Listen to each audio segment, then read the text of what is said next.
ये मारने वाले अगर ये समझ रहे हैं कि हम पीछे हट जाएंगे, हम डर जाएंगे, हम शुरू दिन से कह रहे हैं कि जब तक हमको अल्लाह जिंदा रखेगा हम जिंदा रहेंगे, जिस दिन हमारा वक्त आएगा हम चले जाएंगे। मगर इस तरह के बुज़दिली की हरकतों से, इस तरह से गोली चलाने से हमारे ना हौसले और हिम्मत में कमी आएगी, बल्कि इंशाल्लाह और हौसले हिम्मत बढ़ेगी। खतरा हो गई, हमने मीडिया से आपके जिम्मेदार थे बात की, और फिर वहाँ से हम किठौर गए।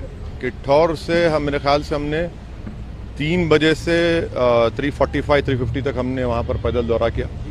फिर हमारे नुमान रोफिल साहब के घर में हम गए, वहाँ पर थोड़ा बहुत लंच का, चाय का इंतज़ाम था, करके नमाज़ पढ़े और वहाँ दिल्ली आने के लिए जब हम इस पिलखुवा के पास जो टोल गेट है वहाँ पर हम पहुँचे, हमारे साथ 4 गाड़ियाँ थी।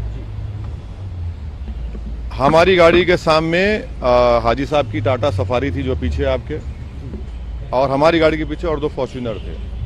तो जैसा हम टोल गेट के करीब गाड़ी स्लो हो जाती है, बैरिकेड होता है, तो एक बड़ी धाम से आवाज़ आई। तो हम बोले क्या हुआ? फिर दूसरी आवाज़ आई, तो हमारे साथ जो गाड़ी में हमारे दोस्त गाड़ी चला रहे थे आमीन खान, बोले भाई हमला हो रहा, हमला हो रहा। तो हमारी गाड़ी से उन्होंने बड़ी क्विक थिंकिंग से इस गाड़ी को पुश किया, ये सफारी को, और वहां से निकले। फिर और एक आवाज़ आई, जब हम निकल रहे थे एक और आवाज़ आई। तो मेरे ख्याल से 3 से 4 राउंड की फायरिंग हुई। हमारी गाड़ी के लेफ्ट साइड के ऊपर 2 होल्स के निशान है, एक गोली शायद, और एक निशान है लेफ्ट साइड मडगार्ड के ऊपर। हम जब गाड़ी से आगे बढ़े तो हमारा, क्योंकि हमारी गाड़ी को हमने पुश किया, मारा, राइट साइड का टायर पंक्चर हो गया। फिर वहाँ एक फ्लाईओवर है, वहाँ पर गाड़ी रोककर हम इस गाड़ी में बैठ गए और दिल्ली को आगे, क्योंकि हमको लगा कि रेकी कर रहे थे, फॉलो कर रहे थे हमको।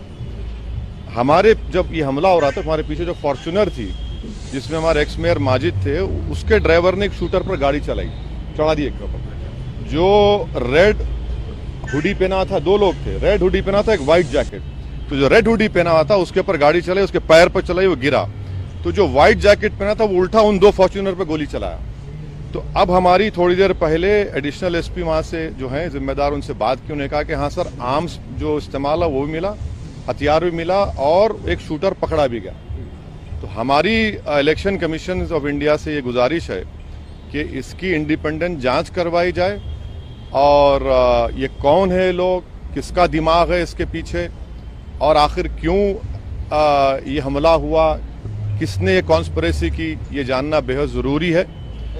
सुनिए, और हम स्टेट गवर्नमेंट और मोदी गवर्नमेंट दोनों से ये कह रहे हैं कि ये इनकी जिम्मेदारी है कि वो इंडिपेंडेंट जांच करवाएं, और इसके पीछे दिमाग किसका है। आखिर ऐसे कैसे हो सकता है कि टोल गेट के ऊपर ये लोग 4-4 राउंड फायरिंग एक सिटिंग एमपी के ऊपर करते हैं। हम तो अल्हम्दुलिल्लाह कुछ नहीं हुआ, हमको खैरियत से हैं, मगर अल्लाह बचाना जब चाहता है तो कोई कुछ नहीं कर सकता।